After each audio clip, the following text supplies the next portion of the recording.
আসসালামু আলাইকুম, সবাইকে রমাদান মোবারক। তো দেখতে পাচ্ছেন আমি খুব সুন্দর এক প্লেট কাবাব নিয়ে এসেছি। হ্যাঁ, আপনারা ঠিকই চিনেছেন, আমি চিকেন শামি কাবাব বানিয়েছি আজকে। একদম ঘরে থাকা উপকরণ দিয়ে খুব সহজেই কিভাবে এই শামি কাবাবের রেসিপিটা তৈরি করা যায় সেটাই আমি আজকে আপনাদের সাথে শেয়ার করব। তাহলে চলেন আমরা শুরু করি। আমি প্রথমে এখানে মুরগির বুকের মাংস নিয়েছি 4 পিস, হাফ কাপ পরিমাণ বুটের ডাল 3-4 ঘন্টা পানিতে ভিজিয়ে ধুয়ে পরিষ্কার করে নিয়েছি। আর এখানে আমি গরম মশলার মধ্যে নিয়েছি 2টা তেজপাতা, 4 টুকরো দারুচিনি, এখানে 5-6টা এলাচি নিয়েছি, একটা স্টার এনিস নিয়েছি, 1 চিমটি নিয়েছি গোলমরিচ, কালো গোলমরিচ, আর 1 চিমটি নিয়েছি লবঙ্গ। তো এই মশলাগুলি আমি এখন উঠিয়ে নিব একটা পাত্রের মধ্যে। দিয়ে দিচ্ছি 2 টেবিল পরিমাণ সয়া সস, 1 টেবিল চামচ করে আদা বাটা, রসুন বাটা, আর হাফ কাপ পরিমাণ পেঁয়াজ কুচি। দিয়ে দিচ্ছি পরিমাণ মতো লবণ, আর দিয়ে দিচ্ছি 2 টেবিল চামচ রান্নার তেল।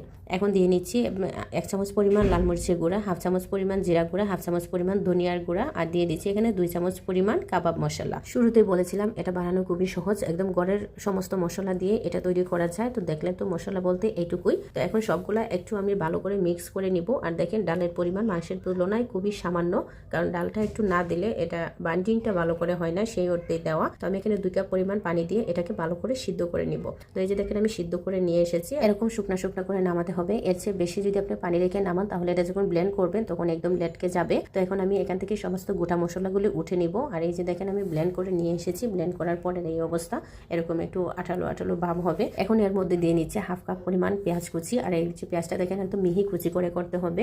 তারপরে দিয়ে দিচ্ছি আমি এখানে ফ্রেশ কিছু ধনিয়া পাতা, এই ধনিয়া পাতাটা মাস্ট দেওয়ার চেষ্টা করবেন। দিয়ে দিচ্ছি 1 চামচ পরিমাণ গরম মশলার গুঁড়া। এখন এটাকে বাইন্ডিং করার জন্য আমি এখানে 2টা ডিম ইউজ করব। ডিমটা অবশ্যই দিতে হবে, ডিমটা বাইন্ডিংয়ের কাজ করবে। ডিমটা না দিলে এটা মানে বাইন্ডিং করা যাবে না, এটা যখন আপনি বাছতে যাবেন তখন খুলে যাবে। তো ডিমটা অবশ্যই দিতে হবে। তারপরে ডিমটা দিয়ে আমি এটাকে ভালো করে একটু মিক্স করে নিব। এই পর্যায়ে কিছু কাঁচামরিচ কুচি দিয়ে দিব। এখন এই মিশ্রণটাকে খুব স্মুথ করে আমি মিক্স করে নিব। মিক্স করে এখন কাবাবের শেপ দিয়ে দিব। এটা হচ্ছে যার যার ইচ্ছা, আপনি যেরকম শেপ করতে চান সেই অনুযায়ী শেপ করবেন। এই যে আমি এরকম কাবাবের মতো শেপ করে নিচ্ছি। এখন আমি সমস্ত কাবাবগুলি করে নিয়েছি। আর এই যে দেখেন আমার এই কাবাবগুলি, এখানে আমার 22 পিস কাবাব হয়েছে। এখানে ছোটো বড়ো হয়েছে, সেজন্য আপনি চাইলে এখানে 24 পিস কাবাব করতে পারবেন। এখন যারা ফ্রোজেন করতে চান এই অবস্থায় কাবাবগুলিকে একটা এয়ারটাইট কন্টেনারের মধ্যে নিয়ে ডিপ ফ্রিজে রেখে দিবেন। অনায়াসে 2 মাসের মতো ভালো থাকবে। আমরা যখন এটা রেডি কিনতে যাই তখন 8 পিস কাবাব থাকে 300 টাকা। তাহলে এখানে চিন্তা করেন এখানে 900 টাকার কাবাব আছে, কিন্তু এটা তৈরি করতে খুবই ইজি। আর তৈরি করতে আমার খরচ হয়েছে কত টাকা, 300 টাকার মতো।